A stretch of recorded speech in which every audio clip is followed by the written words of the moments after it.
Welcome back to the channel, everyone. I'm so glad you're here with me today because the story I have for you is one that still haunts the small town where it took place.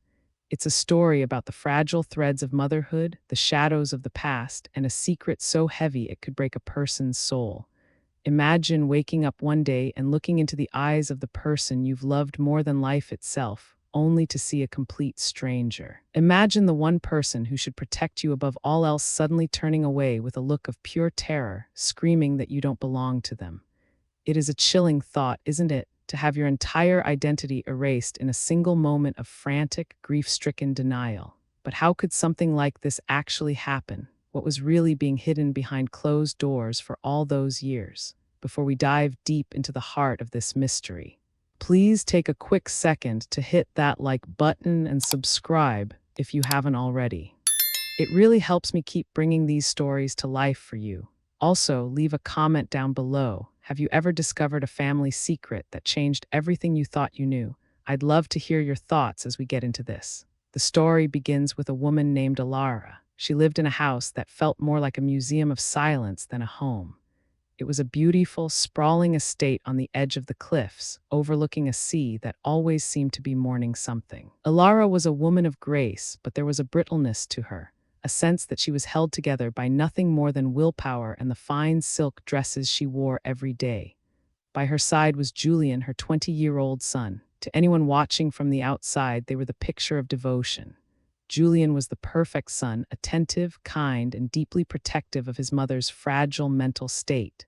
Since the passing of his father years prior, Julian had become Alara's entire world. He was the one who made sure she took her tea at 4, the one who walked her through the gardens when the fog rolled in, and the one who listened to her stories of the old days before the sadness took root. But as Julian grew older, he began to notice a strange shift in his mother's behavior. It wasn't just the usual bouts of melancholy. It was a look of sudden, sharp recognition followed by immediate withdrawal. Sometimes, when he would walk into a room, Alara would gasp, her hand flying to the gold locket she always wore around her neck. She would stare at him as if searching for a ghost, her eyes darting across his features with a desperate intensity that made his skin crawl. The breaking point came on a Tuesday, a day that started as unremarkable as any other. The sun was pale, filtering through the tall windows of the library where Julian was reading. Alara entered the room, her hair slightly disheveled, her eyes clouded with a confusion that had been growing for weeks. Julian stood up to greet her, offering a warm smile, but as he moved closer to place a hand on her shoulder, she recoiled. It wasn't a gentle pull away, it was a violent, visceral reaction.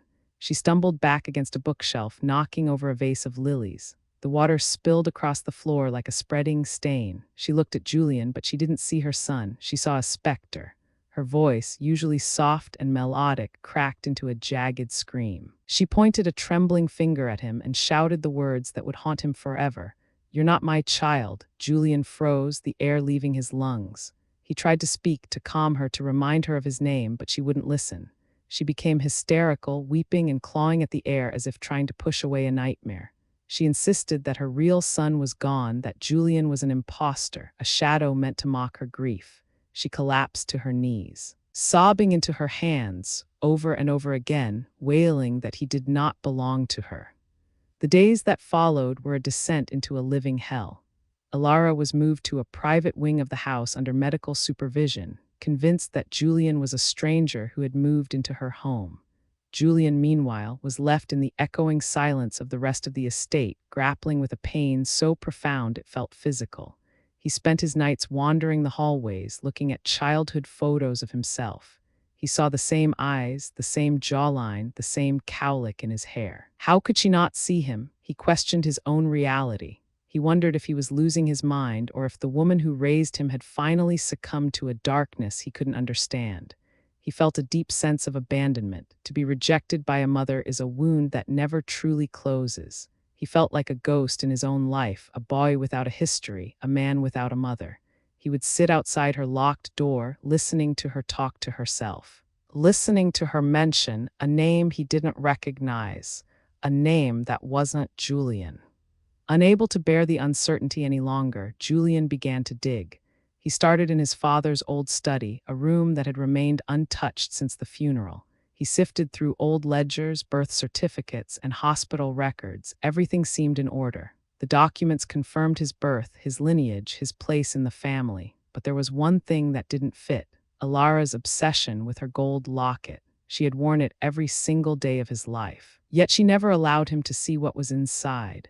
She treated it like a holy relic, clutching it during her worst episodes of anxiety. One night, while Alara was heavily sedated under the care of her nurse, Julian slipped into her room. The air was thick with the scent of lavender and old paper. There on the nightstand lay the locket. Its gold surface was worn smooth by decades of Alara's thumb rubbing against it. With trembling hands, Julian picked it up. His heart hammered against his ribs like a trapped bird. He felt like a thief, but he knew this was the only way to find the woman he had lost. He fumbled with the tiny latch until it finally clicked open. Inside the locket were two tiny photographs, yellowed and brittle with age. On the left side was a picture of a baby, a beautiful, smiling infant with dark curls. Julian recognized the photo. It was the same one that sat on the mantel in the living room. It was him. But on the right side of the locket was a photograph of another baby. This child looked strikingly different, with light, wispy hair and pale eyes. And behind the photo, tucked into the tiny metal frame, was a folded piece of parchment, so thin it was almost transparent. Julian carefully extracted the paper and smoothed it out. It was a handwritten note dated 20 years ago, signed by his father. As he read the words, the world around him seemed to dissolve. The note was a confession. It detailed a night of unspeakable tragedy at the hospital, a night when Alara had given birth to a son who did not survive the first few hours of life. The note explained that Alara, already fragile and recovering from a difficult pregnancy, had fallen into a state of catatonic shock. The doctors feared she would never recover if she knew the truth. In a moment of desperate, misguided love, Julian's father had made a choice. There had been another baby born that same night. An infant whose mother had passed away during childbirth. A child who had no one in the world. Julian's father had bribed a nurse and swapped the records. He brought home a child that wasn't hers to save the woman he loved from a grief he believed would kill her. Julian was that child. He was the boy who filled the empty space, the living lie that kept Alara's heart beating for 2 decades. Julian sat on the floor of the darkened room, the locket heavy in his palm. The Julian in the other photo, the biological son, had died before he ever took a breath. Julian himself was the son of a stranger, a woman whose name he didn't even know. The realization hit him with the force of a tidal wave. Alara hadn't been losing her mind, at least not in the way he thought. In her moments of clarity, or perhaps in the depths of her subconscious, she had always known. She had looked at Julian's face for 20 years and seen the absence of her own blood. She had loved him, yes, but that love was always shadowed by the ghost of the boy she had lost. Her recent breakdown wasn't a lapse into madness. It was the final collapse of the wall she had built to protect herself. The lie had become too heavy to carry. When she looked at him and screamed that he wasn't her child, she was finally speaking the truth that had been rotting inside her for 20 years. Julian didn't feel anger toward his father. He felt a profound, crushing pity. He imagined the man living every day with that secret, watching his wife love a child that wasn't hers, knowing that one day the truth might come out and destroy everything. He looked at Alara, sleeping fitfully in the bed. She looked so small, so broken. He realized that her rejection of him wasn't an act of hate, but an act of mourning. She was finally allowing herself to grieve for the baby that had died, the baby whose place Julian had taken. He stayed by her side until the sun began to peek over the horizon. When Alara finally opened her eyes, she looked at him with a strange, peaceful exhaustion.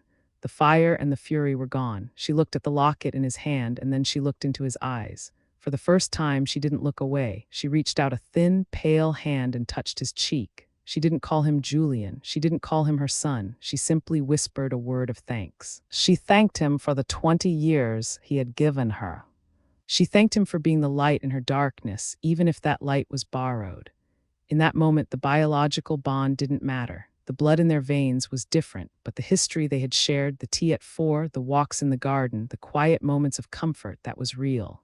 The lie was the foundation, but the love they had built upon it was the only truth that remained.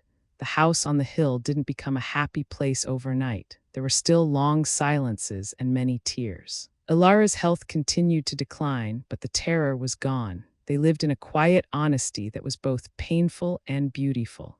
Julian eventually looked for his biological mother's grave. He found a small, overgrown plot in a cemetery 3 towns over.